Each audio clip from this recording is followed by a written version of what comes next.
My name is Glen Wood. 3 years ago now, I made a video that went viral worldwide, all about a paternity harassment case that began back in 2015 with the birth of my son.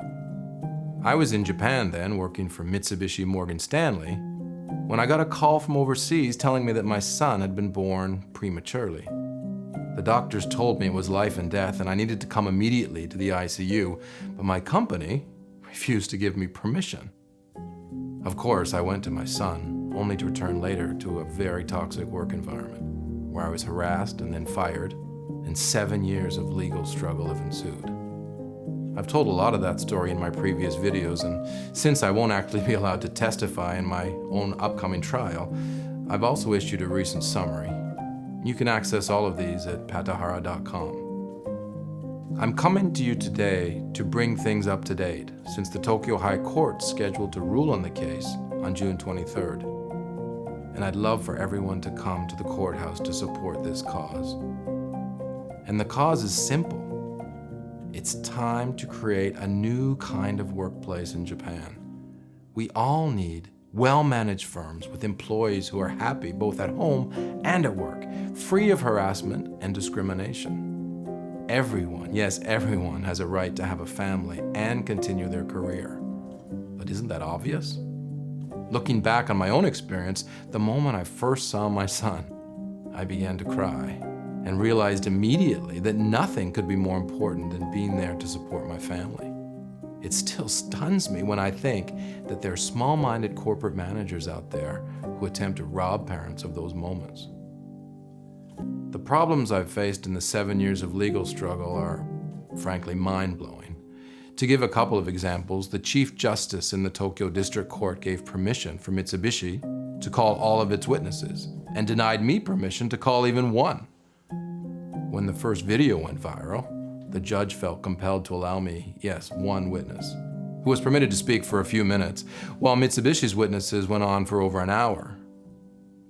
Also, while I offered extensive materials in support of my assertions, the few documents Mitsubishi submitted were heavily redacted and misleading.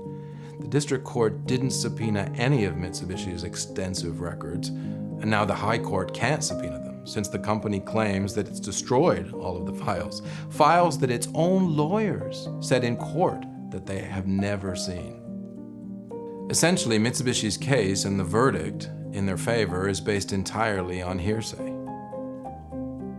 The higher court's been silent in the face of Mitsubishi's destruction of evidence and other breaches, but the fact remains, Mitsubishi's case is weak in terms of both logic and law. It's not too much to hope that the higher court judges are going to see that their decision will have wide implications and that they will have the insight and courage to rule in our favor. And there are other factors for hope. Since my case became public, the Japanese law has actually been changed to require companies to inform their employees that they're eligible to take parental leave. Even more surprisingly, Mitsubishi now mandates that all of their male employees must take paternity leave, even if it's only for a day. So our movement is having positive results, clearly, and we need to push forward.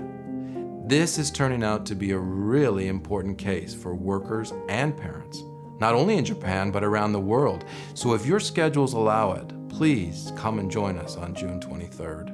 If you believe that it's time for change in the workplace in Japan, this is for you. Please invite your friends, tell your media contacts, your politicians. Let's send a strong message to the courts, to corporate Japan, to the world, that our voice will be heard. Regardless of race, gender, color, age, people have a right to have a family and continue their career. We'll look forward to seeing you on the 23rd of June from 1:20 p.m. at the Tokyo High Court. Thank you very much.